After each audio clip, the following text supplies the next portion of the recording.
I was staring at my sister Jessica across the dinner table when she said the words that would change everything between us forever. "Alex, I need you to give me your trust fund for my wedding. 2 million should be more than enough. And let's be honest. What are you even doing with all that money anyway?" She said it so casually, like she was asking me to pass the salt, her perfectly manicured nails drumming against her wine glass as if my financial future was just another item on her wedding checklist. The silence that followed was deafening. My parents continued eating their salmon as if nothing earth-shattering had just been requested. My father didn't even look up from his plate, and my mother just nodded approvingly at Jessica's boldness. That's when I knew I had to show them exactly what I'd been doing with that money, and why my sister's dream wedding venue wasn't as out of reach as she thought. Before we jump back in, tell us where you're tuning in from, and if this story touches you, make sure you're subscribed, because tomorrow I've saved something extra special for you. The whole mess started 3 weeks earlier at my parents' house in Littleton, where Sunday family dinners had become a weekly showcase of everything I apparently wasn't accomplishing with my life. I'm Alex Chen, 28 years old, and a courting. To my family, the disappointing daughter who somehow managed to inherit our late grandmother's substantial trust fund, despite being the artsy one, who never showed proper ambition. What they didn't know was that I'd been quietly building a real estate empire that would make their heads spin, but more on that later. Jessica had been engaged to Brandon Miller for exactly 4 months, and in that time, she'd transformed from my occasionally bratty little sister into a full-blown bridezilla with champagne tastes and an unlimited sense of entitlement. She'd always been the golden child, the one who did everything right in our parents' eyes. Business degree from University of Colorado, prestigious marketing job at a Fortune 500 company, engagement to a lawyer whose family owned half of downtown, Denver's commercial district. Meanwhile, I was the black sheep who'd studied photography and somehow ended up with a trust fund that everyone assumed I was wasting on artistic pursuits. That particular Sunday, Jessica had arrived with a thick binder full of wedding plans, her blonde hair perfectly styled despite the October wind, wearing a designer coat that probably cost more than most people's monthly rent. She'd been going on for 20 minutes about centerpieces and color schemes when she suddenly shifted gears in that way that should have warned me trouble was coming. "I found the perfect venue," she announced, her eyes lighting up with the kind of excitement usually reserved for lottery winners. "Riverside Manor downtown. It's absolutely stunning, like something out of a fairy tale. Floor-to-ceiling windows, overlooking the river, crystal chandeliers, marble, everything. It's where the mayor's daughter got married last year." My mother clasped her hands together in delight. "Oh, honey, that sounds absolutely perfect. How much are we talking about? For a venue like that?" Jessica's smile faltered slightly. "Well, that's the thing. It's a bit more expensive than we initially budgeted for. The venue alone is $80,000 for the day, and that's before catering, flowers, photography, the band. Brandon's parents are already contributing $30,000, and you and Dad said you'd match that, but we're still short about $40,000 just for the basics." I watched this conversation unfold with growing unease. Jessica had always been good at presenting problems that somehow required other people's money to solve, but the way she kept glancing at me suggested this wasn't just a casual update on wedding expenses. "What about your savings?" Our father asked, ever practical. "You've been working for 3 years now." "Dad, you know how expensive it is to live in the city. Between rent, student loans, and trying to build up our emergency fund, there's just not much left over. Besides," she added with a laugh that didn't quite reach her eyes, "this is supposed to be the most important day of my life. Shouldn't it be perfect?" Our mother reached over to squeeze Jessica's hand. "Of course it should be perfect, sweetheart. We'll figure something out." That's when Jessica's gaze landed on me with laser precision. "Actually, I've been thinking about this a lot, and I have an idea that could solve everything." The room went quiet except for the soft jazz music playing from my mother's kitchen speakers. I could feel the weight of expectation settling over the dining table like fog. Alex has that trust fund from Grandma Chen, Jessica continued, her voice taking on the persuasive tone she'd perfected in her marketing career. $2 million just sitting there collecting interest. I mean, it's not like she's using it for anything important. I nearly choked on my wine. Excuse me? Think about it logically, Jessica pressed on, warming to her theme. You're 28 and single, no kids, no major responsibilities. You live in that tiny apartment downtown, you drive a 10-year-old Honda, and your biggest expense is photography equipment. Meanwhile, I'm trying to start a marriage, build a future with Brandon. This wedding is an investment in our relationship, in our family's reputation. Grandma would have wanted the money to be used for something meaningful like this. The audacity of it took my breath away.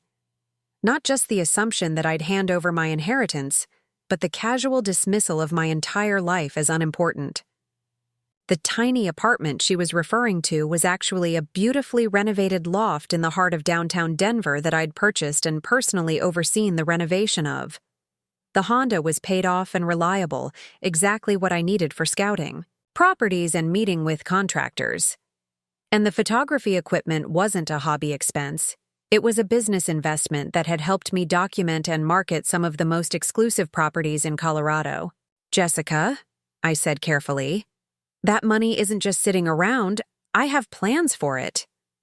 She waved a dismissive hand. What plans? You've had it for 5 years and haven't done anything with it except let it accumulate interest. At least if I use it for the wedding, it would be creating memories, bringing the family together. Plus, I'd pay you back eventually. Eventually? Well, once Brandon makes partner at his firm and we get our finances more established, probably within 5 to 10 years. 5 to 10 years. I stared at my sister, this woman who shared my DNA but apparently none of my sense of financial responsibility, and tried to process the magnitude of what she was asking. She wanted me to fund her fairy tale wedding with money our grandmother had specifically left to me. Money I'd been carefully investing and growing for years, with only the vague promise of eventual repayment. Our parents exchanged glances, and I could see they were seriously considering the proposal. My father cleared his throat. Alex, honey, it's not like we're asking you to give the money away permanently. Preparing and narrating this story took us a lot of time, so if you are enjoying it, subscribe to our channel. It means a lot to us. Now back to the story. Jessica would pay it back. And really, my mother added, what could be more important than your sister's happiness? This is a once-in-a-lifetime event. I felt something cold settle in my stomach. Not anger exactly, but a crystalline clarity about how my family viewed me and my life. I was the spinster sister with no real responsibilities, no meaningful goals, no future worth protecting. My money was available because my dreams were presumed to be less important than Jessica's wedding. Fantasies. I need to think about it, I said finally, which was met with disappointed sighs all around. Don't think too long, Jessica said, her voice carrying a subtle edge. I need to put down a deposit on the venue by Friday and Riverside Manor books, up months in advance. If we miss this opportunity, we might not get another chance at something this perfect. As the evening wore on, the conversation moved to other topics, but I could feel the weight of expectation hovering over every interaction. When Jessica showed photos of potential wedding dresses, each one more expensive than the last, the unspoken message was clear. This was all depending on my generosity. When she talked about the guest list, mentioning distant relatives and family friends who would be attending, the implication was that I'd be expected to fund the event that would showcase our family's success and sophistication.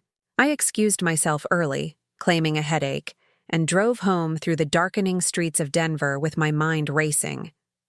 My phone buzzed with texts from Jessica throughout the evening, each one a little more urgent than the last. Photos of the venue from different angles, screenshots of positive reviews, messages about how this was her dream location, and how grateful she'd be if I could help make it happen.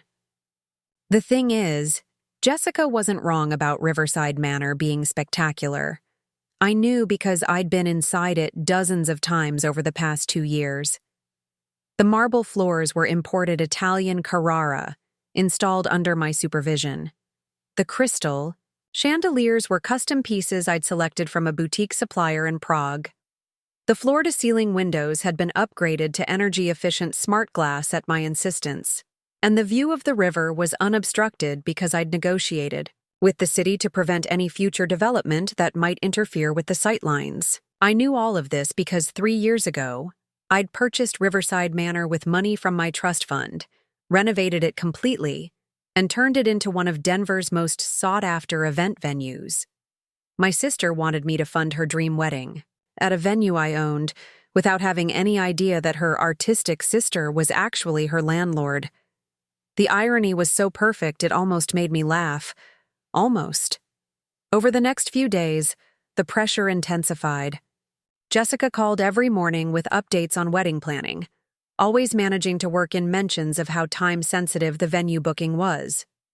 My mother sent me articles about the importance of family support during major life transitions. My father, normally hands-off about emotional family matters, even weighed in with a carefully worded text about investment in family legacy. Meanwhile, I went about my normal routine, which my family assumed involved freelance photography and vague artistic pursuits. In reality, my days were filled with property management meetings, renovation consultations, and investment planning sessions. The trust fund they thought was sitting idle had been transformed into a diverse portfolio of commercial and residential properties across Colorado. The photography skills they dismissed as a hobby had helped me identify undervalued properties with potential, document transformation processes, and market luxury venues to high-end clients. Riverside Manor was just the crown jewel in a collection that included a boutique hotel in Aspen, several high-end residential properties in Boulder, and a growing portfolio of commercial spaces in Denver's revitalized downtown district. At 28, I was financially independent in ways my family couldn't imagine, but I'd kept quiet about my success, partly from humility, and partly because I'd learned early that my achievements were often met with skepticism or dismissal. Thursday evening, Jessica called with barely contained panic in her voice. "Alex, I need an answer tomorrow. The venue coordinator says they have another client interested in our date, and if we don't put down the deposit by close of business, Friday, we'll lose it." I was sitting in my home office reviewing quarterly reports from my property manager, looking at numbers that would have made Jessica's head spin. "I understand the timeline," I said calmly.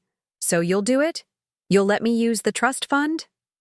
The desperation in her voice was real, and for a moment, I felt a pang of sympathy. Jessica genuinely believed this venue was her only shot at the perfect wedding, and she was willing to risk our relationship to get it.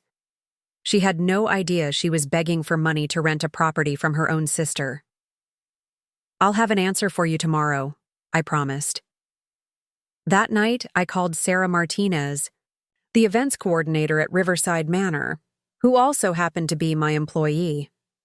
Sarah had been managing the venue for 18 months and had turned it into one of the most profitable parts of my portfolio. "Sarah, I need you to do me a favor," I said.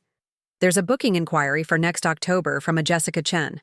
I want you to hold that date without requiring a deposit until I give you further instructions." "Of course," Sarah replied. "Is there something special about this booking?" I smiled, looking out my apartment windows at the Denver skyline, lights twinkling in buildings that included several properties I owned. "You could say that. Jessica, Chen is my sister, and she has no idea I own the venue she's desperate to book." There was a moment of silence before Sarah laughed. "Oh, this is going to be interesting. What do you want me to do?" "Nothing yet. Just make sure that date stays available. I have a feeling this weekend is going to be very educational for my family." Friday arrived with a flurry of increasingly frantic messages from Jessica. She'd taken the day off work to finalize wedding plans, assuming my answer would be yes. The texts started early. photos of herself at the bridal salon, messages about catering tastings, excited updates about finding the perfect florist. Each message carried the implicit assumption that the money would be forthcoming. By noon, when I still hadn't responded, the tone shifted. "Alex, I really need to hear from you. The venue needs an answer by 5, and I've already told Brandon's parents we're moving forward.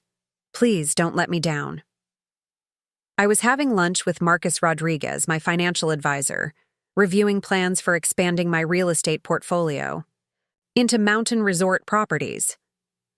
Marcus had been instrumental in helping me transform my trust fund from a simple inheritance into a thriving business empire, and he was one of the few people who knew the full scope of my investments.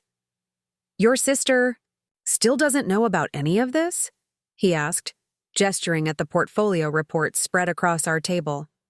"My family thinks I'm a struggling artist who got lucky with an inheritance," I replied. "They have no idea I've tripled the value of that trust fund through strategic investments." Marcus shook his head. "That's going to be quite a revelation when you're ready to share it."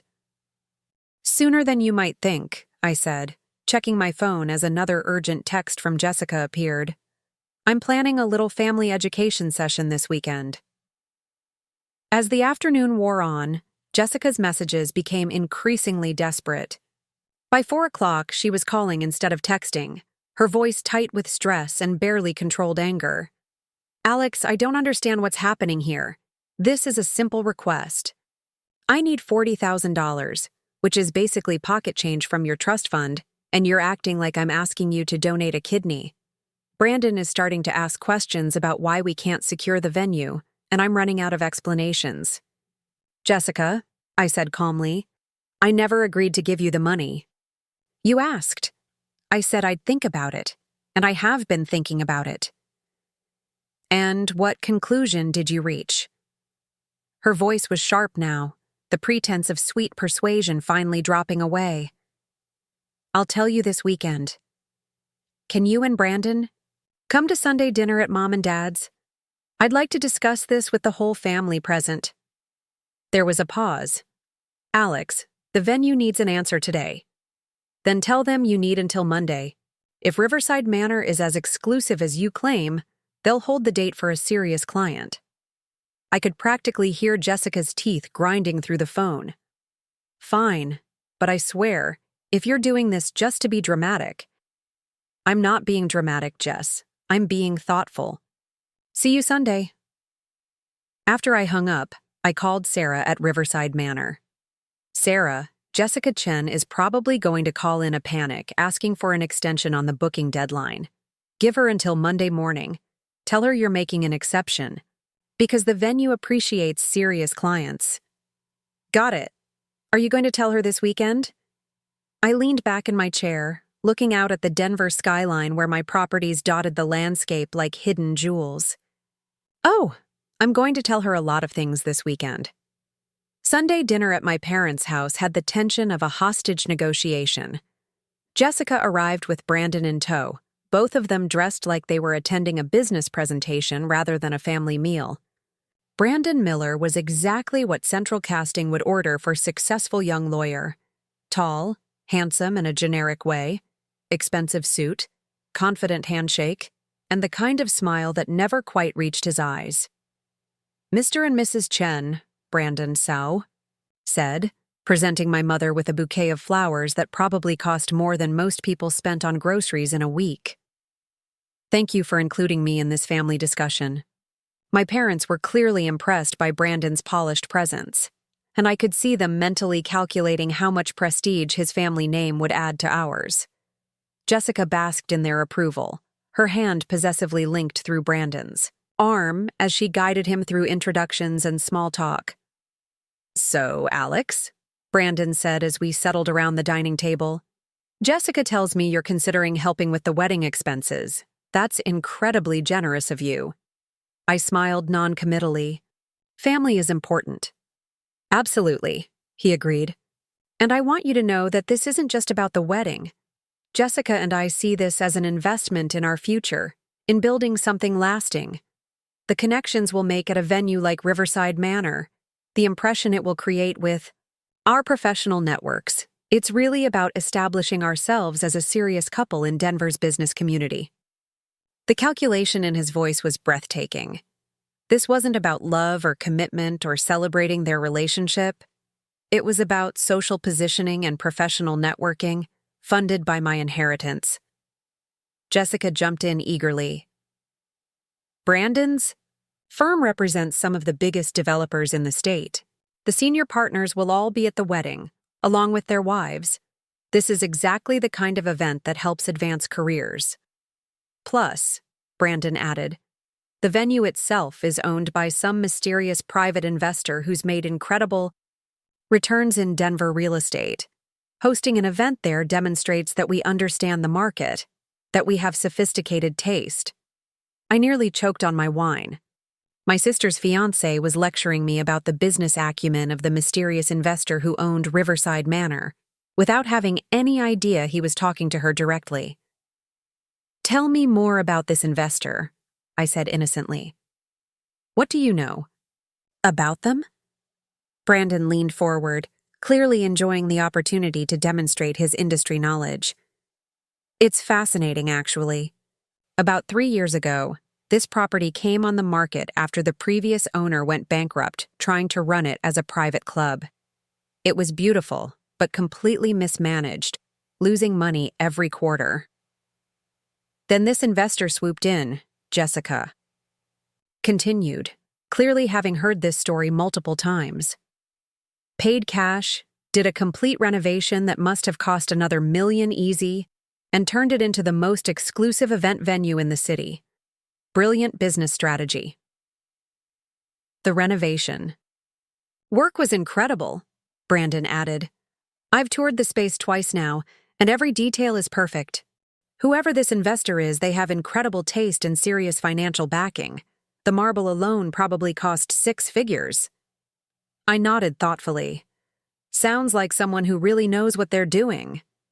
Exactly, Jessica said, which is why hosting our wedding there makes such a statement. We're not just renting any old venue, we're associating ourselves with that level of success and sophistication. My mother looked back and forth between Jessica and me. Well, this all sounds wonderful, but we still need to resolve the financial question. Alex, honey, have you made a decision about helping your sister? The moment had arrived. I looked around the table at my family. These people who loved me but had never truly seen me, who were asking me to fund their dreams while dismissing my own achievements. I have made a decision, I said slowly. But first, I think there's something you all should know about me. The silence that followed my statement stretched uncomfortably long. Jessica shifted in her chair, Brandon cleared his throat, and my parents exchanged one of those wordless spousal communications that happens after 30 years of marriage.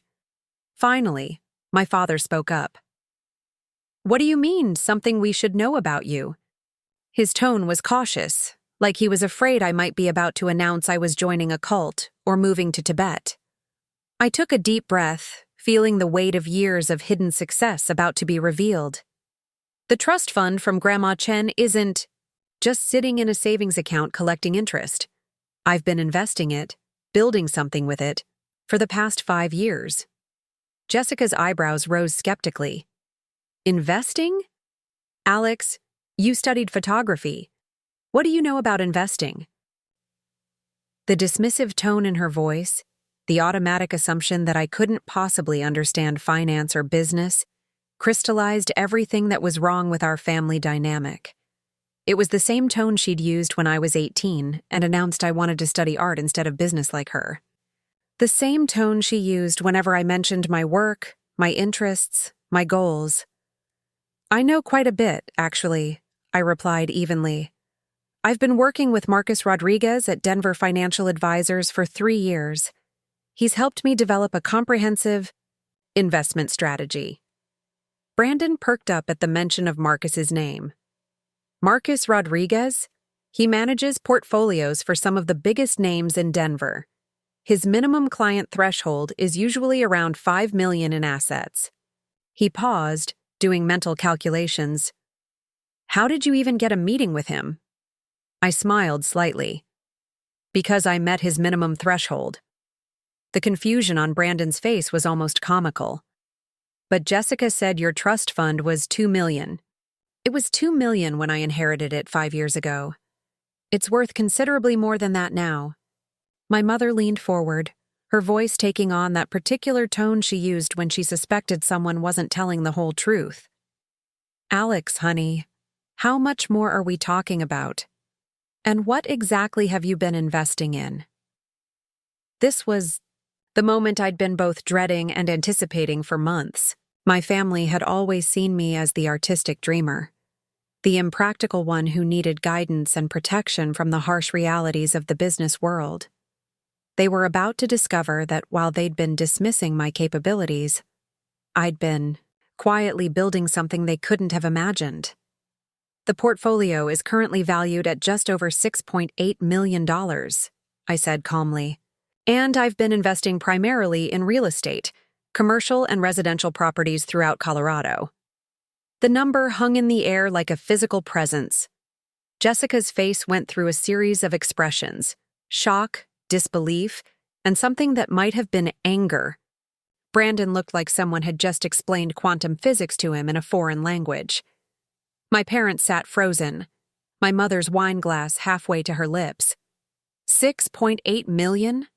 Jessica's voice was barely above a whisper. That's not possible. Alex, you drive a Honda and live in that tiny apartment downtown. The Honda is paid off and reliable, exactly what I need for traveling between properties. And the apartment isn't tiny. It's a renovated loft in the arts district that I purchased 2 years ago for $400,000 and personally oversaw the renovation. Brandon found his voice first. You own your apartment? In the arts district? Do you have any idea what property values are doing in that neighborhood? I nodded. I do, actually. I bought before the major development announcements. The unit is probably worth around $650 now, maybe $700 with the renovations I've done. My father, ever the practical one, cut through the shock with a direct question. Alex, if what you're saying is true, why have you been living like you're barely getting by? Why haven't you told us about any of this? The question hit deeper than he probably intended. Why indeed? Why had I let them continue to see me as the struggling artist, the daughter who needed guidance and financial wisdom from her more successful family members? The answer was complicated, tied up in years of being dismissed and underestimated. Because every time I tried to talk about my interests in business or investing, you all assumed I didn't understand what I was talking about, I said quietly. When I mentioned taking courses in real estate finance, Mom suggested I focus on building my photography portfolio instead. When I talked about analyzing market trends, Dad recommended I speak with Jessica about practical career planning. So I stopped talking about it and just started doing it. Jessica was shaking her head slowly, like she was trying to process information that didn't fit her understanding of reality. But you never acted like you had money. You never spent like you had money. When we go out to dinner, you still look at prices on the menu. Because having money and spending money recklessly are two different things, I explained. I look at menu prices because I understand the value of money now in a way I didn't when I first inherited the trust fund. Every dollar I spend is a dollar that could be invested, could be growing, could be working toward building something larger. Brandon was staring at me with a new expression, one I recognized from business meetings. It was the look of someone reassessing everything they thought they knew about a situation. Alex, when you say you've been investing in real estate, what exactly do you mean? Are you buying shares in REITs, or are you actually purchasing properties? I own properties, currently 14 properties across Colorado, ranging from residential rentals in Boulder to commercial spaces in downtown Denver. The number seemed to physically impact my family.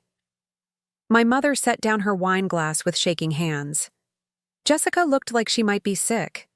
Brandon had that expression lawyers get when they realize they've completely misread a case. 14 properties. My father repeated slowly. Commercial properties in downtown Denver. I nodded. Among others. I started with residential properties because the barrier to entry was lower and the learning curve less steep. But over the past 2 years, I've been focusing more on commercial investments. Higher returns, though more complex to manage. This is insane, Jessica burst out, her voice rising. You've been sitting there for months listening to us talk about wedding expenses, about needing $40,000, while you've been secretly a millionaire? The accusation in her voice stung, but it also clarified something important. In Jessica's mind, my money was apparently supposed to be available for her needs, regardless of how I'd earned it or what my plans for it might be. The fact that I'd built something substantial didn't change her sense of entitlement to it. I haven't been secretly anything, I replied. I've been privately successful. There's a difference. No, there isn't, Jessica shot back. You've been lying to us for years. I've never lied about anything. I've been working, building, investing. You all assumed that because I studied photography and because I don't drive a BMW or wear designer clothes that I must be struggling financially. I never confirmed or denied your assumptions. Brandon was watching this exchange with the focused attention of someone who was beginning to understand he'd walked into something much more complex than a simple family financial discussion. Alex, can I ask what kind of returns you've been seeing on your real estate investments? The question was clearly professional curiosity, but it also felt like a test. Brandon was trying to determine if I actually knew what I was talking about, or if I was somehow exaggerating my success. It varies by property type and market conditions, I said. My residential properties in Boulder are averaging about 12% annual returns when you factor in rental income and appreciation. The commercial properties are more complex because of higher maintenance costs and longer lease structures, but I'm seeing returns in the 15 to 18% range on most of those investments. Brandon's eyebrows rose. Those were impressive numbers, and he knew it. And you're managing all of this yourself? I have a property management company that handles day-to-day operations for the residential rentals, and I work with commercial property specialists for the larger investments. But I'm involved in all major decisions. I've learned that in real estate, success comes from understanding your properties intimately, not just treating them as numbers on a spreadsheet. My mother had been quiet through this exchange, but now she spoke up with a question that cut to the heart of her confusion. Alex, how do you even know how to do all this? Real estate investing, property management, working with financial advisors. Where did you learn these things? It was a fair question, and one that highlighted how completely my family had lost track of what I'd been doing with my time over the past several years. I started by reading everything I could find about real estate investing. Books, online courses, industry publications. Then I began attending real estate investment group meetings in Denver, networking with other investors, learning from people who'd been successful in the market. When? Jessica demanded. When were you doing all this? Because I've seen you plenty over the past few years, and you never mentioned any of it. Thursday evenings, most Saturday mornings, some Sunday afternoons when I wasn't here for family dinner. I told you I was taking photography workshops or working on personal projects, which wasn't entirely untrue. I was working on the project of building my financial future. The realization that I'd been leading this parallel life, developing expertise and building wealth while they remained completely unaware, seemed to disturb my family more than the actual financial success itself. It was as if they were discovering they'd been living with a stranger. Brandon was still processing the business implications. Alex, if you own commercial properties in downtown Denver, you must be familiar with the real estate development happening in that area. The market analysis, the major players, the upcoming projects. I nodded. It's essential to stay informed about development trends when you're invested in commercial real estate. Changes in zoning, new construction, transportation improvements, They all impact property values and rental potential.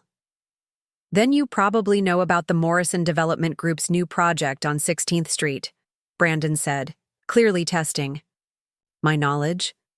The mixed-use complex that's supposed to break ground next year. I did know about it, in more detail than Brandon probably expected. Morrison Development is the primary contractor, but the project is actually a joint venture with Hartwell Industries and a private investment group. 40-story mixed-use building, high-end residential units on the top 20 floors, commercial and retail space below. Expected completion in late 2026, with pre-leasing starting next fall. Brandon stared at me. How do you know all that? That level of detail isn't public information. When you own property in the immediate area, developers have a vested interest in keeping you informed about projects that might impact your investment, I explained. I've been invited to several stakeholder meetings about the Morrison project because it will significantly affect traffic patterns and property values in that section of downtown. This revelation seemed to be the final straw for Jessica. She stood up abruptly, her chair scraping against the hardwood floor. This is unbelievable. You've been pretending to be broke while sitting on millions of dollars. Do you have any idea how that makes me feel? How that makes all of us feel? The question hung in the air, loaded with implications about family loyalty, honesty, and the complex dynamics of money within relationships. I looked at my sister, this woman who I'd grown up with but who suddenly seemed like a stranger, and tried to find words that might bridge the gap that had opened between us. Jessica, I've never pretended to be broke. I've lived modestly because that's how you build wealth. Every dollar you spend on status symbols is a dollar that can't be invested in your future. You've always known I was careful with money. Careful with money is one thing, she shot back. Hiding millions of dollars while your family struggles with expenses is something else entirely. What expenses have you struggled with that I could have helped with? I asked genuinely. You have a good job, you live in a nice apartment, you drive a new car. Mom and Dad are financially comfortable. When exactly was anyone in this family struggling? Jessica gestured wildly. The wedding, Alex? I've been stressed out of my mind trying to figure out how to afford the wedding I want, and you've been sitting there with enough money to pay for it 10 times over. And there it was, the core of Jessica's anger. Not that I'd been private about my success, but that I hadn't immediately volunteered to fund her dreams. In her mind, my financial success was somehow connected to her entitlement to it. The wedding? You want costs more than most people's annual salary, I pointed out. The fact that I could afford to pay for it doesn't mean I should be expected to. But you could, Jessica pressed. You could write a check right now and not even notice the money was gone. She wasn't wrong about that. $40,000 was a significant amount of money, but it wouldn't materially impact my financial situation. But the principle behind her demand was what troubled me. Jessica wasn't asking for help with a financial emergency or an unexpected crisis. She was asking me to fund a luxury event because she wanted it and believed my ability to pay created an obligation to do so. My father had been quiet through most of this exchange, but now he spoke up with the measured tone he used when he was trying to diffuse tense situations. Alex, I think what your sister is trying to say is that we're family. When one of us has resources and another has needs, it's natural to expect some level of support. But is a lavish wedding actually a need? I asked. Or is it a want? Because there's a significant difference between helping family members with genuine financial emergencies and funding lifestyle choices. Brandon shifted uncomfortably. Alex, I understand your point about needs versus wants, but this isn't just about the money. This is about what kind of family you want to be. Jessica and I are trying to build something together, to establish ourselves in the community. The connections we make through this wedding, the professional relationships, they could benefit the entire family long term. The calculated nature of his argument was breathtaking. Brandon was essentially asking me to invest in his social and professional networking, disguised as family support. But what struck me most was the assumption underlying all of these arguments, that my money existed in service of other people's goals. "Let me ask you something," I said, addressing both Jessica and Brandon. "If I hadn't inherited this money, if I'd built this wealth entirely on my own through my work and investments, would you still feel entitled to it?" The question clearly caught them off guard. Jessica opened her mouth to respond, then closed it again. Brandon looked like he was trying to work through the ethical implications of his answer. "That's different," Jessica finally said. "The money came from Grandma. It's family money." "No," I corrected gently. "Grandma left the money, specifically to me. She could have split it between us, or left it to the family in general, but she didn't. She chose to give it to me, and she trusted me to use it wisely." The mention of our grandmother seemed to deflate some of Jessica's anger. Grandma Chen had been a formidable woman, a first-generation immigrant who'd built a successful import business through sheer determination and careful financial planning. She'd always been particularly close to me, perhaps because she recognized a kindred spirit in my quiet determination and careful approach to money. "Grandma always said that money was a tool, not a toy," I continued. "She taught me that the goal wasn't to have money, but to use money to build something meaningful. That's what I've been trying to do." My mother reached across the table to squeeze my hand. "Honey, we're proud of what you've accomplished. We really are. But Jessica is your sister, and this wedding is important to her." The gentle pressure in her voice was familiar, the same tone she'd used when I was a child and needed to be convinced to share my toys or give up something I wanted for the sake of family harmony. But I wasn't a child anymore, and the stakes were considerably higher than sharing toys. "Mom, I love Jessica, and I want her to be happy. But happiness doesn't require an $80,000 venue. There are dozens of beautiful places in Denver where she could have a wonderful wedding for a fraction of that cost." "But I don't want dozens of other places," Jessica said, her voice rising again. "I want Riverside Manor. I've dreamed about getting married there since the first time I saw it." The irony of that statement was so perfect it almost made me laugh. Jessica had been dreaming about getting married at a venue I owned, a venue I'd purchased and renovated with the very money. She now wanted me to give her to book it. "Jessica," I said carefully, "what if I told you there might be another way to make your dream wedding happen? A way that doesn't require me to give you $40,000? She looked at me suspiciously. "What kind of way?" I glanced around, the table at my family. These people who'd known me my entire life, but had never really seen who I was becoming. The moment of revelation was approaching, and I felt a strange mix of anticipation and nervousness about how they would react. "What? If I told you that your dream venue might be more accessible than you think?" I said slowly. "That maybe the mysterious investor who owns Riverside Manor might be willing to work with you on the pricing?" Brandon's eyes narrowed. "Alex, do you know something about the owner that we don't?" I smiled, feeling the weight of years of hidden success about to be lifted from my shoulders. "You could say that."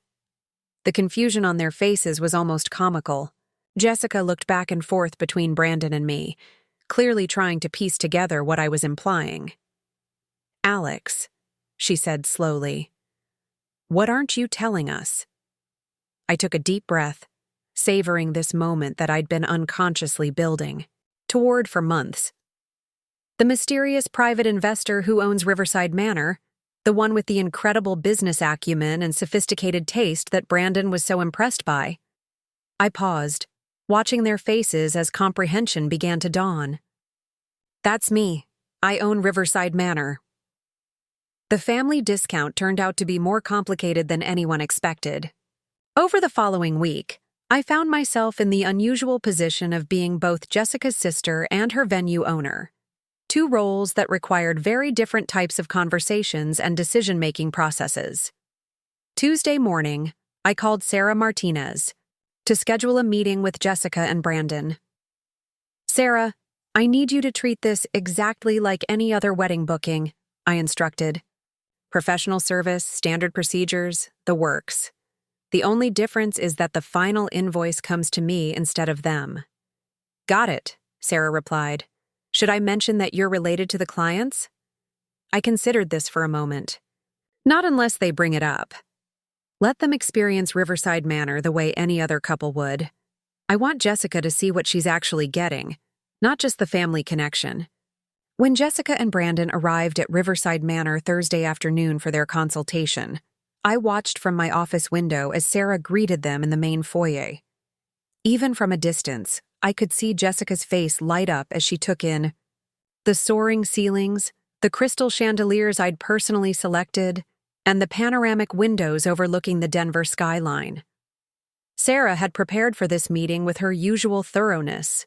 She'd printed sample menus from our preferred caterers, assembled portfolios of previous weddings we'd hosted, and prepared a detailed timeline of services available. What she didn't know was that I was listening to every word through the building's intercom system, curious to hear how my sister would react to the professional presentation of what I'd built. "Mr. Miller, Ms. Chen," Sarah began in her polished events coordinator voice, "welcome to Riverside Manor. I understand you're interested in hosting your wedding celebration here next October."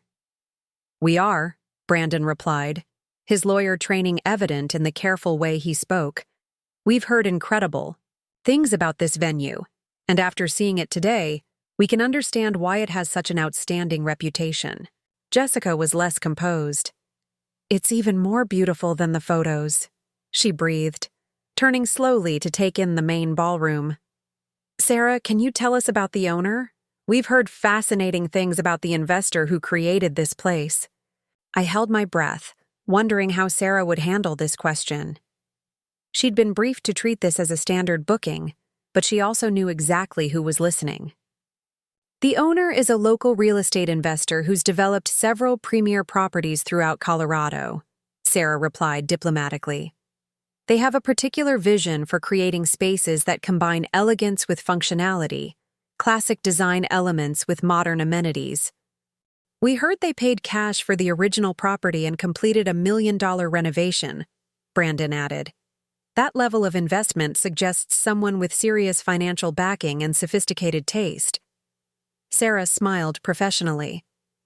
The renovation was indeed comprehensive. Every detail was carefully considered, from the imported marble flooring to the custom lighting systems.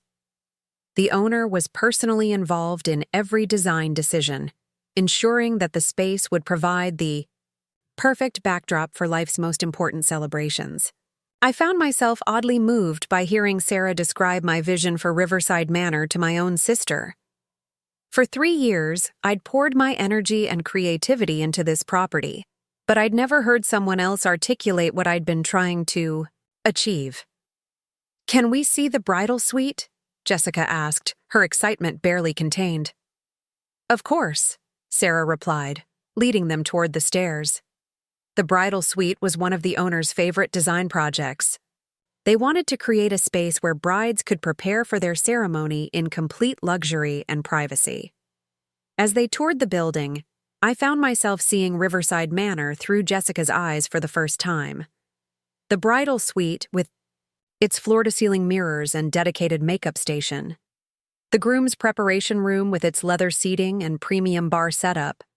The catering kitchen with its professional-grade equipment and seamless service flow. Every detail represented hours of planning, consultation with designers, negotiation with contractors. I'd been so focused on the business aspects of the investment that I'd forgotten how the space was supposed to feel for the people celebrating there. "The acoustics in the main ballroom are incredible," I heard Brandon comment as they returned to the primary event space. "You can hear perfectly from anywhere in the room without the echo problems you get in some large venues." That was achieved. Through careful selection of materials and strategic placement of sound-dampening elements, Sarah explained. The owner worked with acoustic engineers to ensure that whether you're hosting a string quartet or a full band, the sound quality would be exceptional. Jessica's voice was thoughtful when she spoke again. Sarah, in your experience working with the owner, what would you say drives their vision for this property? What makes Riverside Manor different from other event venues? The question caught me off guard.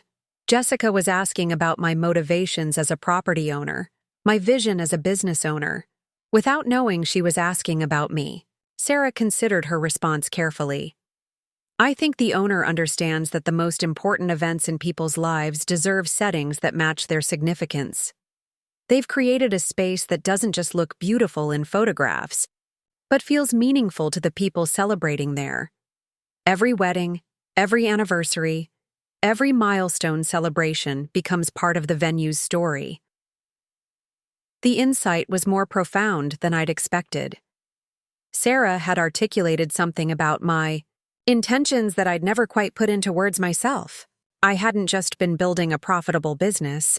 I'd been creating a space where people could mark the most important moments of their lives.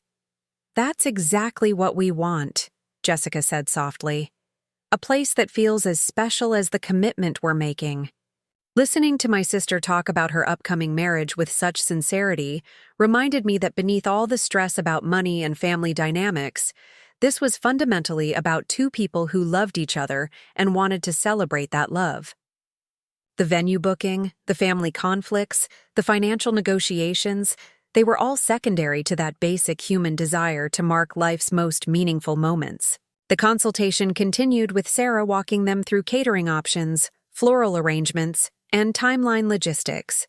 I listened as Jessica made decisions about linens and lighting, as Brandon asked practical questions about parking and vendor access.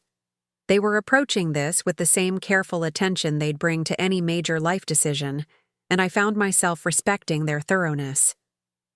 Before we discuss pricing, Sarah said as they settled into the consultation area, I want to make sure we've covered all of your questions about the venue itself. Actually, Jessica said, I do have one more question. Would it be possible to meet the owner? I know that's probably unusual, but this venue means so much to us. I'd love the chance to thank them personally for creating such an incredible space. Sarah glanced toward the window, knowing I was listening. I can certainly ask. The owner is sometimes available for special events, particularly when clients have a deep appreciation for the vision behind Riverside Manor. We'd be honored, Brandon added. As I mentioned, I work in real estate law, so I have tremendous respect for what they've accomplished here. This level of renovation and attention to detail represents extraordinary skill and financial acumen. I made a decision that surprised even me. Walking downstairs to the main ballroom, I found Sarah and my sister and Brandon examining sample centerpiece arrangements. Sarah, I said, entering the room as if this were a perfectly normal occurrence. I understand our clients would like to meet the owner. The look on Jessica's face was priceless. Her mouth fell open, her eyes widened, and for a moment she seemed to forget how to speak. Brandon's reaction was more controlled, but I could see him rapidly processing the implications of this revelation. Alex? Jessica finally managed. You're here? I'm often here, I replied calmly. This is my property. Sarah, to her credit, maintained her professional composure perfectly. Ms. Chen, Mr. Miller, I'd like you to meet Alex Chen, the owner and developer of Riverside Manor. Brandon recovered first, standing to shake my hand with the firm grip lawyers are taught to use. Alex, this is incredible. When Sarah was describing the owner's vision, she was talking about you. She was, I confirmed, and she was doing an excellent job representing what I've tried to create here.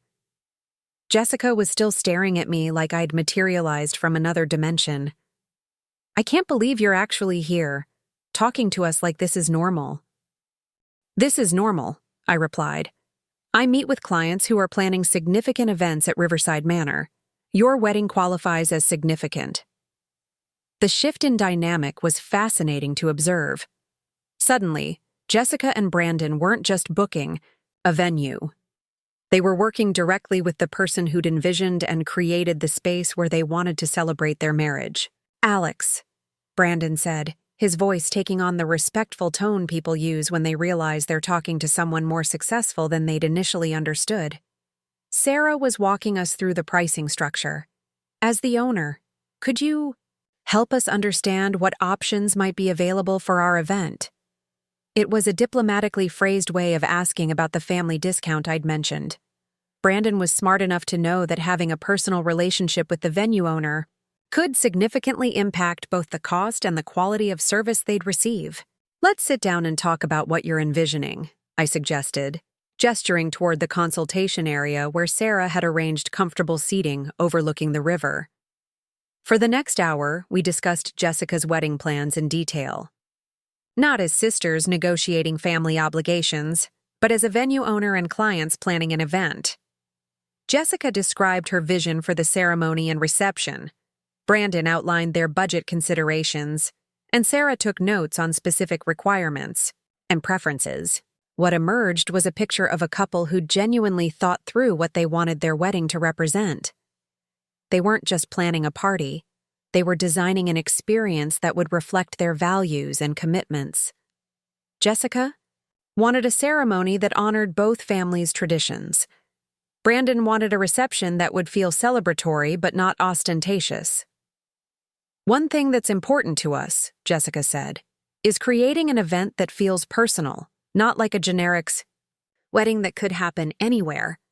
We want our guests to understand why this venue matters to us, why we chose this specific place to start our marriage." The comment gave me an idea.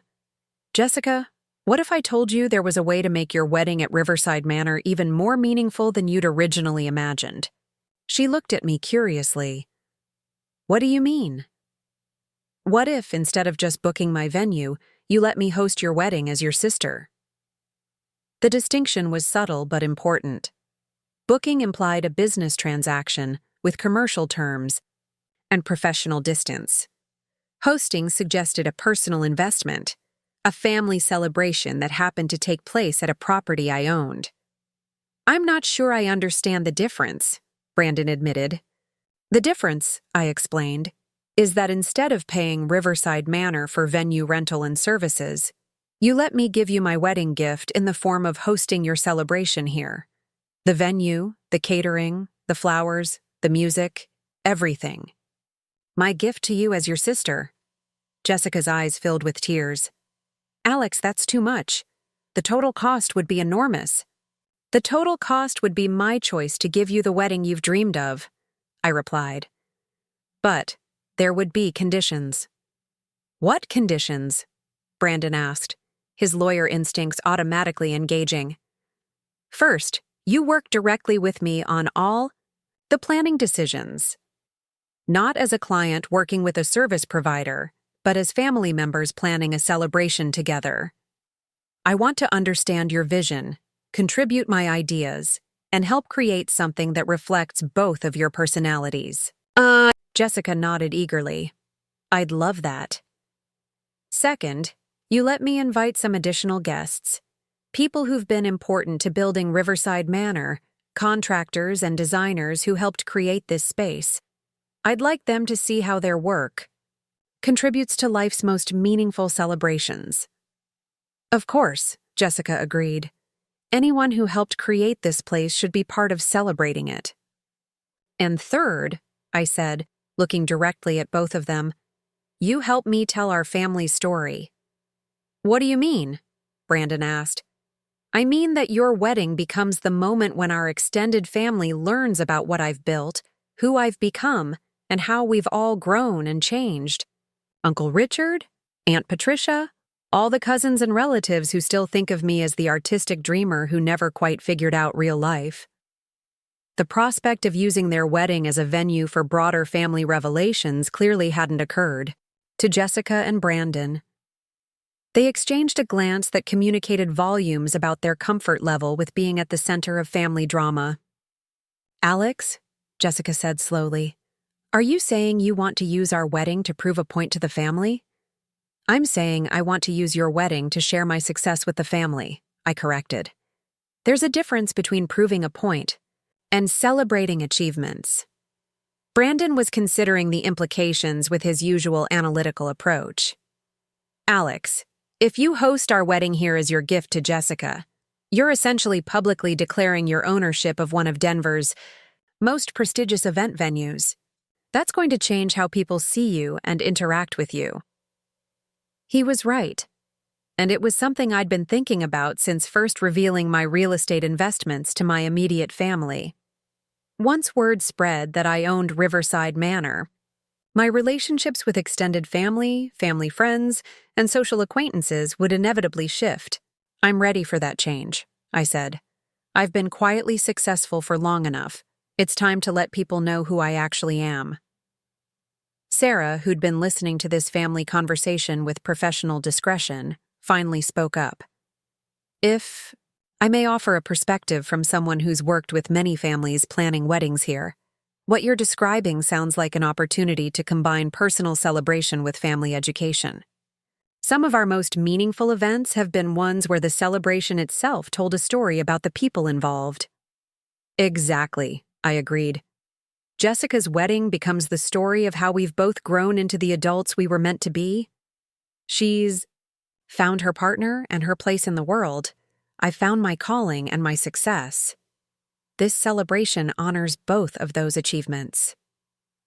Jessica was quiet for several minutes, clearly processing the implications of what I was offering.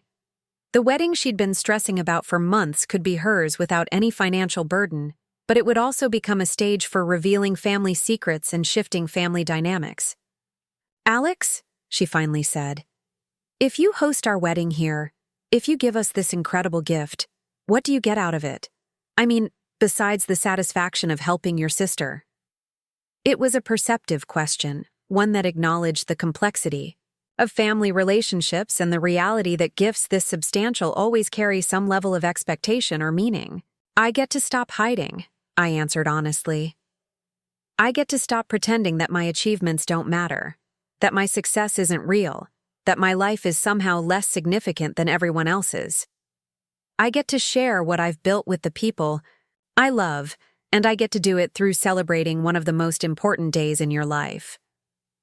And you get to do it at a venue where you control every detail, where you can showcase your taste and your success in the most flattering possible light, Brandon added with a slight smile.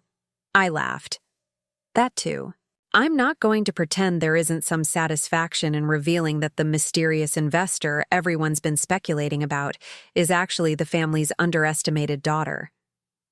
Jessica stood up and walked to the floor-to-ceiling windows, looking out at the Denver skyline where several of my other properties were visible if you knew where to look.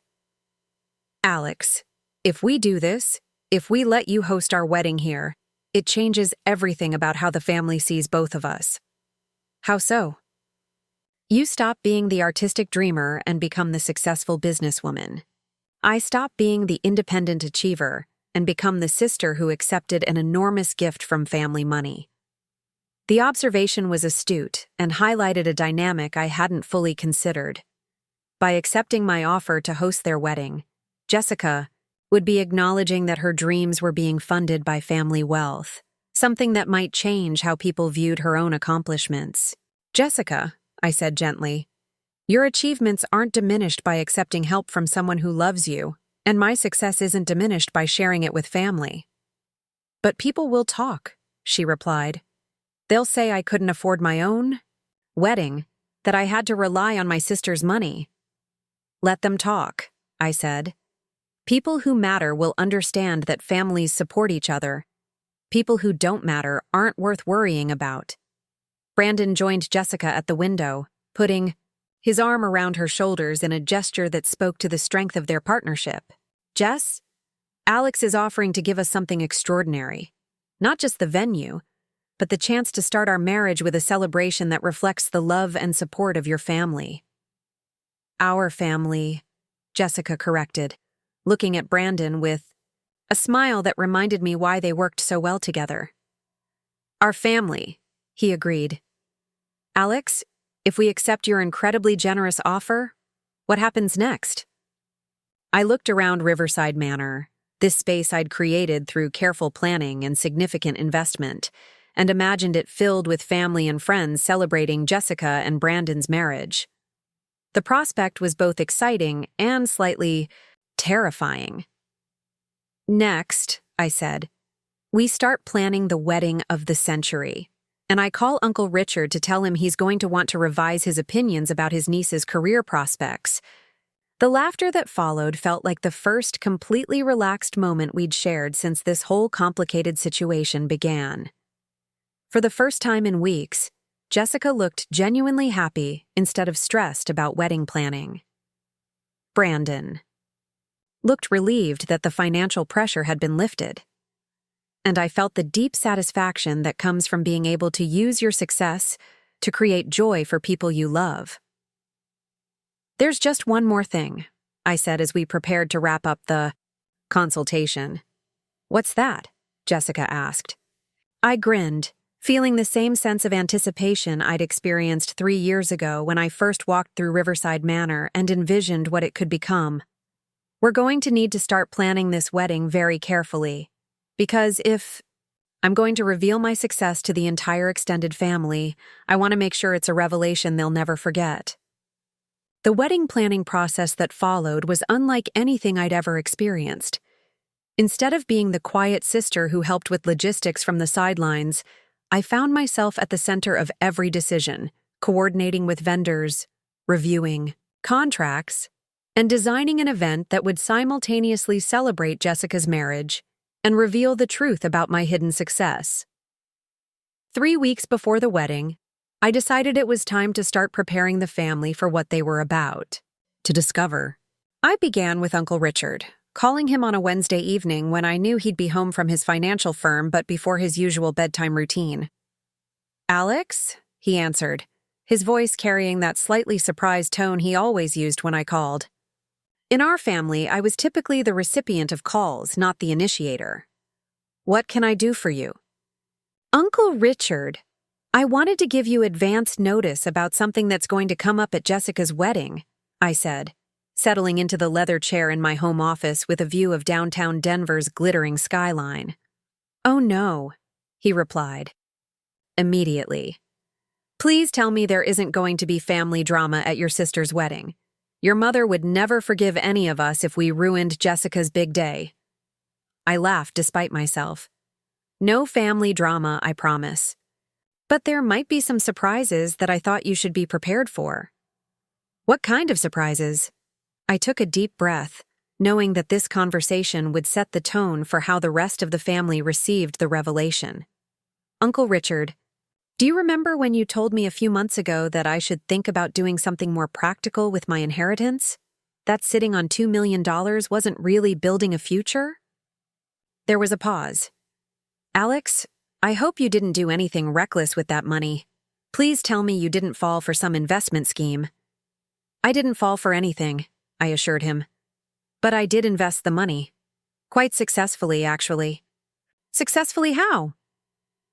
"Well, do you remember that article in the Denver Business Journal last month about the mysterious private investor who's been quietly acquiring premium properties throughout Colorado?" "Of course," Uncle Richard replied. "That investor has shown incredible market insight. Whoever they are, they've managed to identify undervalued properties with tremendous potential and execute renovations that have set new standards for luxury real estate in the region." I smiled, remembering how impressed Uncle Richard had been when he'd read that article aloud at a family dinner, speculating about the identity and background of this successful investor. "Uncle Richard," I said gently, "that mysterious investor is me." The silence that followed was so complete, I momentarily wondered if the call had dropped. Finally, Uncle Richard's voice came through, barely above a whisper. "Alex, that's not possible." "It's not only possible. It's been my reality for the past 3 years. I've used Grandma's trust fund to build a real estate portfolio worth approximately $7 million. I own 14 properties throughout Colorado, including several commercial buildings in downtown Denver." $7 million, he repeated, as if saying the number might help him process its reality. Among other things, I continued, I own Riverside Manor, the venue where Jessica is having her wedding. This second revelation seemed to be the detail that finally convinced Uncle Richard I wasn't making this up. Riverside Manor? Alex, that property sold 3 years ago for over $3 million. The renovation costs alone were rumored to be another million. $4.2 million total, I confirmed. It was the largest single investment I'd made at that point, but the market analysis showed incredible potential. Uncle Richard was quiet for several minutes, and I could practically hear him recalculating everything he thought he knew about his niece's life and capabilities. Alex, he finally said, why didn't you tell us about any of this? Why have you been letting us think you were struggling financially? I wasn't struggling, I replied. I was building. And every time I tried to talk about business or investing, the family treated it like a hobby I'd outgrow. So I stopped talking and started proving what I could accomplish. And Jessica's wedding is where you plan to reveal all of this? Jessica's wedding is where the family will see what I've built, I said. When everyone asks about the beautiful venue, when they comment on the incredible attention to detail, when they speculate about the mysterious owner who created such a perfect space, they'll learn that they're talking about me. Uncle Richard let out a long breath. Alex, this changes everything about how the family sees you. I hope so, I replied. I'm tired of being seen as the artistic dreamer who never quite figured out real life. You realize this is going to be the talk of the family for months. I smiled, looking out at the city lights that included several buildings I owned. I'm counting on it. The conversation with Uncle Richard was just the beginning. Over the next week, I had similar discussions with Aunt Patricia, my cousins, and several family friends who would be attending the wedding. Each conversation followed a similar pattern. Initial disbelief, followed by careful questioning, followed by grudging admiration for what I'd accomplished. Aunt Patricia's reaction was particularly memorable. Alex, dear, are you telling me that when I suggested you get a real job in real estate, you'd already made millions in real estate? I am telling you that, I confirmed. Well, she said after a long pause, I suppose I should revise my career advice. My cousin Emma, who'd always been somewhat competitive with me, took the news with characteristic directness. So, you've been secretly rich this whole time and just let us all think you were broke. I've been secretly successful, I corrected. There's a difference. Not from where I'm sitting, she replied, though I could hear grudging respect in her voice. As word spread through the extended family network, the responses varied from shock to admiration to barely concealed envy. But what surprised me most was how many family members admitted they'd always suspected I was more capable than I let on. My cousin David, Uncle Richard's son, called me 2 days after I'd spoken with his father. Alex, Dad told me about your real estate investments. I have to ask, when we were at Christmas dinner last year and everyone was giving you advice about financial planning, what were you thinking? I laughed, remembering that particular dinner where I'd been lectured about the importance of diversifying investments and building long-term wealth. I was thinking that if you all knew what I was actually doing with my money, the conversation would be very different. You must have incredible self-control, David observed. I don't think I could have sat through Uncle Mike's lecture about the stock market without mentioning that I owned more real estate than he does. It wasn't about self-control, I replied. It was about wanting to prove myself through actions rather than announcements. Meanwhile, Jessica was dealing with her own set of revelations as word spread through her social circle that her wedding would be hosted by her sister at a venue worth millions of dollars. Her friends' reactions ranged from awe to curiosity about whether I might be available to plan their future events. Alex, Jessica said during one of our weekly wedding planning sessions, my friend Rachel asked if you take on clients for other events. Apparently, her company is looking for a venue. for their annual gala. Riverside Manor books events through Sarah Martinez, I replied. If Rachel's company is interested, they can contact Sarah directly. But wouldn't you give her a discount since she's my friend? The question highlighted one of the unexpected complications of revealing my business ownership to family and friends. Everyone assumed that personal relationships would translate into business advantages, but I'd learned that maintaining professional boundaries was essential for protecting both relationships and business interests. Jessica, one of the reasons Riverside Manor has such a strong reputation is that we provide consistent, professional service to all our clients. If I start making exceptions based on personal connections, it undermines the business. Even for family friends? Especially for family friends, I replied. Mixing personal relationships with business transactions is a recipe for problems. Jessica nodded, though I could see she was still processing the implications of having a sister who owned a business rather than just being a sister who had money. As the wedding date approached, I found myself in the unusual position of managing both the family dynamics and the business logistics of hosting a major event. Sarah Martinez and I worked together to ensure that every detail would be perfect, not just because it was my sister's wedding, but because we knew that the entire extended family would be evaluating the venue with heightened attention. Alex, Sarah said during one of our final planning meetings, I've never seen you this invested in the details of an event. Usually, you trust me to handle everything. Usually, the clients aren't people whose opinions will affect my family. Relationships for the next decade, I replied. Are you nervous about the revelation? I considered the question carefully. I'm not nervous about revealing my success. I'm nervous about how it changes my relationships with people I love. How do you think it will change things? I think some people will see me differently, and I'm not sure whether that's good or bad, I admitted.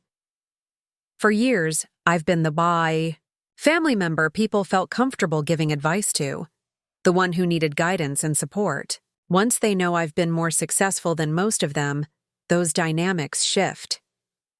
Sarah nodded thoughtfully. But isn't that shift overdue? You've been successful for years while pretending you weren't. That must have been exhausting. She was right. The constant performance of being less successful than I actually was had been emotionally draining in ways I hadn't fully recognized until now. 2 days before the wedding, my parents came to Riverside Manor for a final walkthrough. I'd been dreading this moment, knowing that seeing the venue with full knowledge of my ownership would force them to confront how completely they'd misunderstood their daughter's life. Alex, my mother said as we stood in the main ballroom, I can't believe you created all of this. I can't believe you never told us you were creating all of this, my father added, his voice carrying a note of hurt that surprised me. Dad, I tried to tell you. Remember when I mentioned taking courses in real estate finance? You suggested I focus on building my photography portfolio instead. But you never said you were actually buying properties, my mother protested.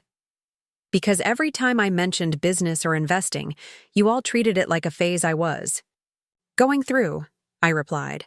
So I decided to prove my capabilities quietly. My father walked to the windows overlooking the river, his hands clasped behind his back in the posture he always adopted when he was processing difficult information. Alex, your mother and I thought we were being protective. We didn't want you to get taken advantage of by investment schemes or real estate scams. By assuming I was too naive to make sound financial decisions, you made it clear that you didn't trust my judgment, I said gently. So I decided to build a track record that would speak for itself. And you certainly did that, my mother said, looking around at the elegant space that would host Jessica's wedding. Alex, this is beautiful. More than beautiful, it's sophisticated and tasteful and exactly the kind of space that reflects who you are. The compliment meant more than she probably realized. For years, my aesthetic choices had been subtly criticized or dismissed. Having my mother acknowledge that Riverside Manor reflected my taste and vision felt like a form of validation I'd been seeking without realizing it. Thanks, Mom. That means a lot. My father turned back from the windows. Alex, I owe you an apology. We all do. We underestimated you, and we let our protective instincts override our confidence in your abilities. You don't need to apologize for wanting to protect me, I replied. But I hope this helps you understand that I don't need protection from my own ambitions. No, he agreed. You clearly don't. The morning of Jessica's wedding dawned clear and bright, with the kind of perfect Colorado sunshine that made everything look like a postcard. I arrived at Riverside Manor at 6 a.m. to oversee final preparations, feeling a mixture of excitement and nervousness that had nothing to do with the logistics of hosting an event. Sarah and her team had transformed the venue into something that exceeded even my expectations. The floral arrangements were stunning without being overwhelming. The lighting created the perfect ambiance for both ceremony and reception, and every detail had been executed with the precision that had made Riverside Manor one of Denver's most sought-after venues. But as I walked through the space, making final checks and approving last-minute adjustments, I knew that today wasn't really about the venue or the business or even the revelation of my success. Today was about celebrating my sister's marriage and sharing my joy in what I'd built with the people I loved most. At 2 o'clock, as guests began arriving for the 4 o'clock ceremony, I positioned myself near the entrance to watch their reactions. Uncle Richard arrived first, his usual confident demeanor slightly subdued as he took in the full scope of what I'd created. Aunt Patricia followed, her eyes wide as she absorbed details she'd only heard described. But it was my cousin Emma's reaction that made me smile. She stood in the foyer for several minutes, slowly turning to take in the soaring ceilings, the crystal chandeliers, and the panoramic views, before walking over to me with the expression of genuine admiration. "Alex," she said simply, "this is incredible. You built something truly special here." "Thank you," I replied. "That means more than you know." As more family members arrived, I watched the whispered conversations, the pointing at architectural details, the speculation about costs and investments. But what struck me most was how many people approached me not with questions about money or business, but with compliments about the beauty and elegance of the space. By 3:30, all the guests had arrived, and I made my way to the bridal suite where Jessica was putting the finishing touches on her wedding day preparations. She looked absolutely radiant in her dress, her happiness visible in every gesture and expression. "Alex," she said when she saw me, "I can't believe this day is finally here. And I can't believe it's happening in this incredible place that you built." "Are you ready?" I asked. "I'm ready," she replied.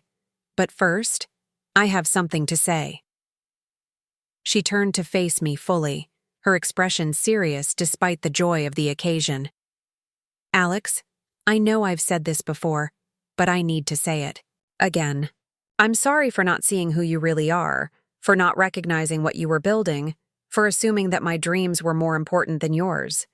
And I'm grateful, more grateful than I can express, that you chose to share your success with me today." "Jessica," I said, feeling tears threaten to ruin my carefully applied makeup. "You're my sister. This is what family does for each other." "No," she replied firmly. "This is what extraordinary family does for each other. And I'm lucky enough to have an extraordinary sister." As we hugged carefully to avoid disturbing her dress, I realized that the revelation of my success had accomplished something I hadn't expected. It hadn't just changed how my family saw me. It had changed how we saw our relationships with each other. The assumptions and misunderstandings that had created distance between us were finally being replaced by genuine appreciation and respect. At 4 o'clock, as I watched Jessica walk down the aisle in the venue I'd created, surrounded by family who finally understood who I'd become, I felt a sense of completion that had nothing to do with financial success or business achievements. This moment represented the perfect intersection of personal accomplishment and family love, and I knew that regardless of what challenges lay ahead, I would never again hide my light under a bushel to make other people comfortable with their assumptions about who I should be. The reception that followed Jessica's ceremony was everything I'd hoped it would be, and more. As guests moved from the ceremony space to the main ballroom for dinner and dancing, I overheard countless conversations about the venue, the attention to detail, and speculation about the mysterious owner who'd created such perfection. "This place must have cost millions to renovate," I heard one of Brandon's law firm partners saying to another guest. "Whoever owns this property has exquisite taste and serious financial resources.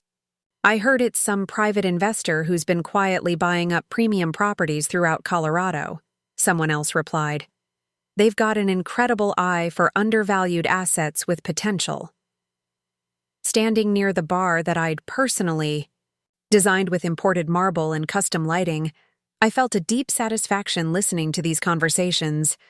For 3 years, I'd poured my creativity and business acumen into building something exceptional, and hearing it appreciated by people who understood quality felt like the ultimate validation. Sarah approached me as the cocktail hour was ending, her professional smile hiding what I knew was genuine excitement about the evening's success. "Alex, everything is running perfectly. The catering team is ready for dinner service, the band has completed their sound check, and your family seems to be having a wonderful time."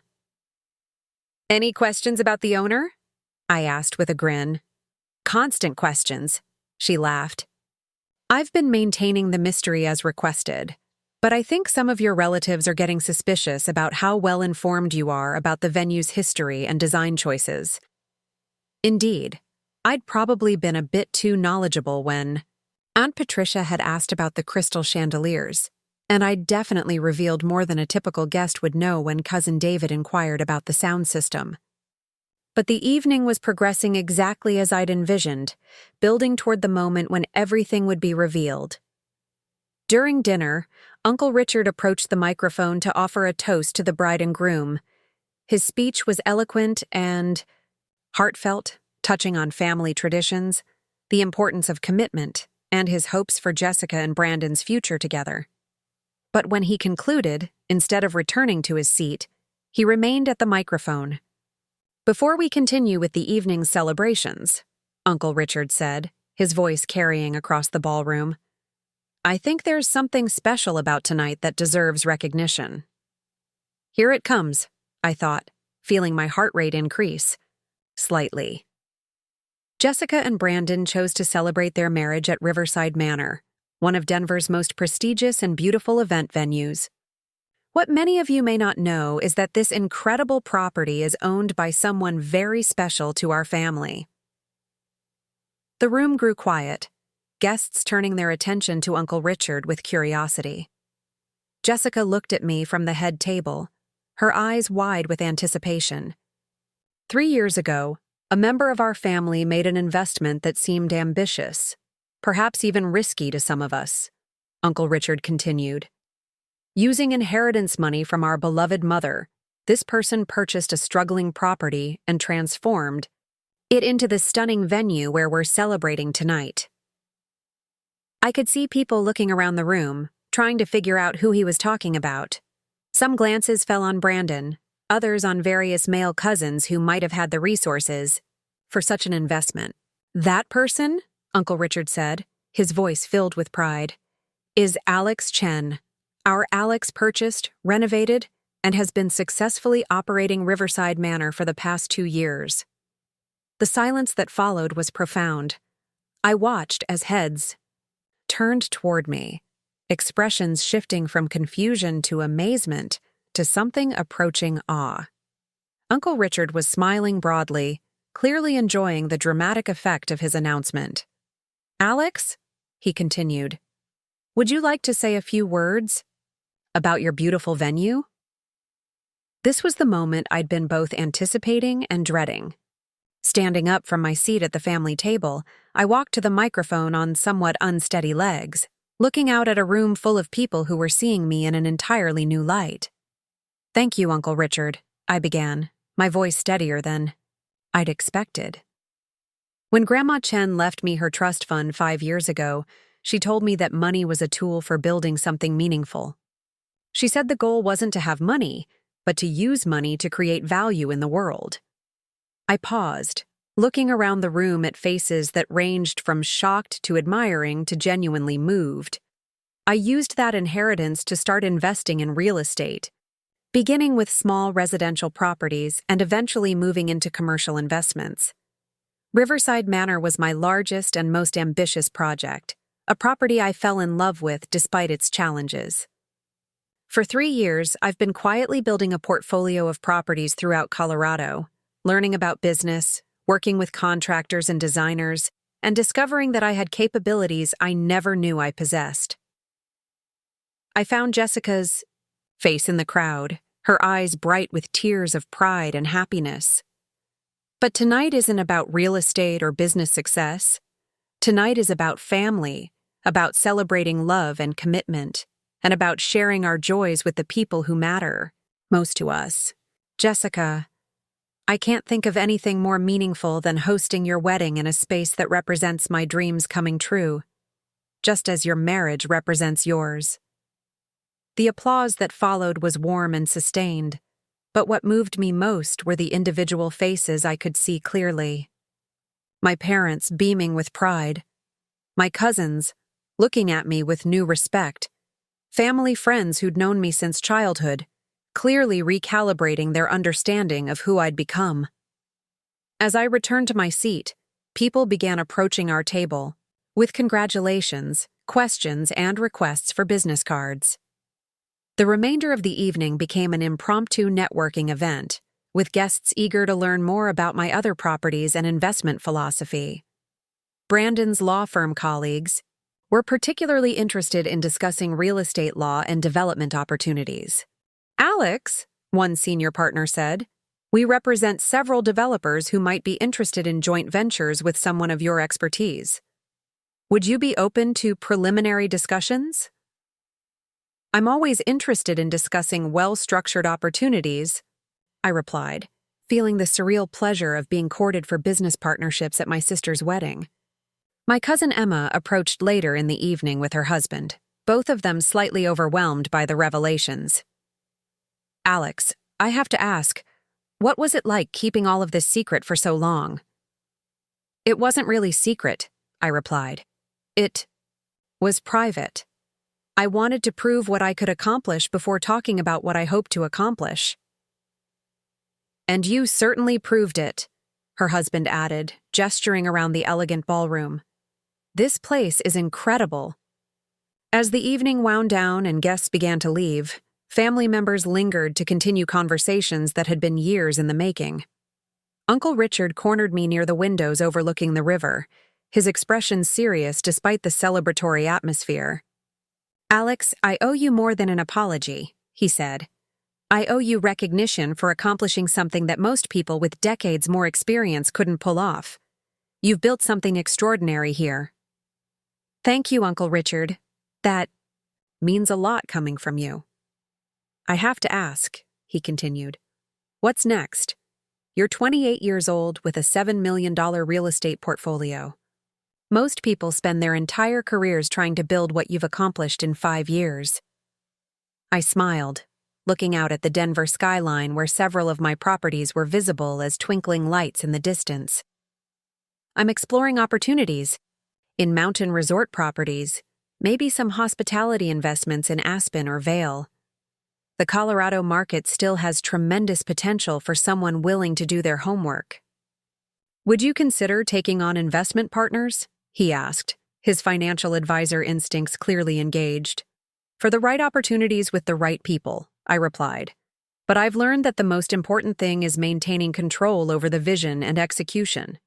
As the last guest departed and the cleanup crew began their work, Jessica and Brandon found me in my office reviewing the evening's timeline with Sarah. Jessica had changed out of her wedding dress into a more comfortable outfit for their departure, to their honeymoon in Italy. Alex, Jessica said, I don't even know how to thank you for tonight. Not just for hosting the wedding, but for sharing your success with all of us. I feel like I'm seeing my sister clearly for the first time." "You don't need to thank me," I replied. "Tonight was as meaningful for me as it was for you. I got to celebrate your happiness while finally sharing what I've built." Brandon shook my hand with genuine warmth. "Alex, Jessica, and I will never forget what you've given us. Not just the beautiful wedding, but the example of what's possible when someone follows their vision with determination and intelligence." After they left for their honeymoon suite at the downtown hotel I owned, but hadn't mentioned yet, I walked through Riverside Manor one final time, turning off lights and ensuring everything was secure. The venue looked as elegant empty as it had filled with celebratory guests, every detail reflecting the vision I'd worked so hard to bring to life. Standing in the main ballroom where Jessica had danced her first dance as a married woman, where Uncle Richard had revealed my success to the extended family, where I'd finally stopped hiding my achievements, I felt a profound sense of completion. The trust fund that had started this journey was long since transformed into something Grandma Chen could never have imagined. Her $2 million had become a diversified portfolio worth nearly $7 million, but more importantly, it had become the foundation for a life I'd built entirely on my own terms. My phone buzzed with a text from Marcus Rodriguez, my financial advisor, who'd been following the evening's events through social media posts from various family members. "Saw the photos from tonight. Congratulations on coming out of the shadows.